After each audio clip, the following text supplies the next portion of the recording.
Everybody else may have forgotten Lazarus, the man who's being cremated inconspicuously on the town garbage heap, but God remembered him.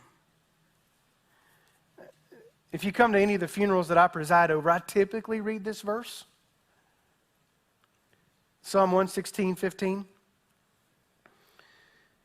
Precious in the sight of the Lord is the death of his saints. I don't normally quote this guy either, but I will today. One of the church fathers named Augustine. You know what he said about him? He notes that Jesus kept quiet about the rich man's name. You can read Luke 16 all you want to. You'll never find a name for him. But he does mention the poor man's name. The rich man's name was thrown around in the community, but God kept quiet about it. The other's name was lost in silence, and God spoke it. You see, God, who lives in heaven, kept quiet about the rich man's name because he didn't find it written in heaven. He spoke the poor man's name because he found it written there.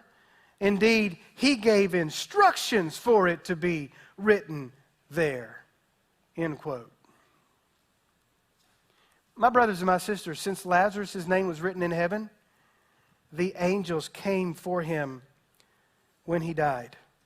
And I want to say to you that, can you tell me a more moving picture of the love that God has for his people at the time of death? Now, I know lots of you have buried some loved ones recently. Loved ones who knew Christ. Jesus wants you to know that when their heart stopped beating and they drew their last breath, the angels came and took them to God. We should comfort ourselves with those words.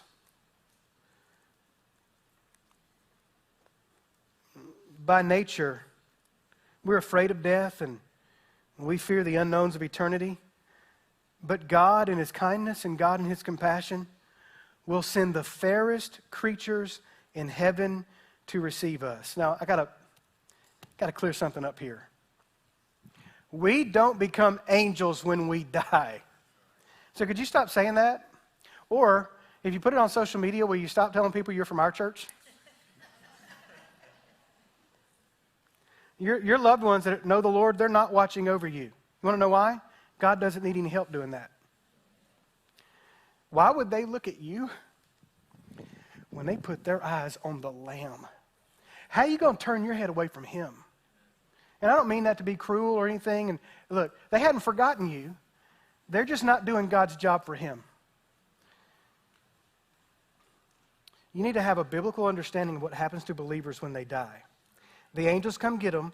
They take them into the presence of the patriarchs, Abraham's side. And let me tell you, you don't want to leave that place. And then there's an even better place that God will drop you later forever. When his work here is done and he gives us our new bodies. Because, by the way, here's the only two conditions in which you can die. The first one is converted. Trusting solely in someone other than yourself. So we now know that Lazarus was a convert, a believer.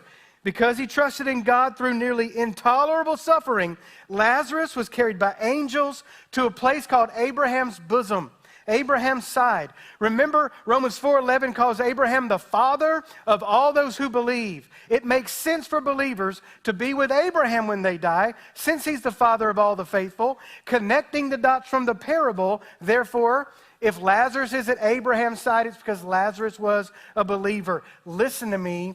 He was not saved because he was poor. Earthly suffering is no guarantee of eternal reward. Lazarus' poverty didn't save him, and the rich man's wealth didn't condemn him.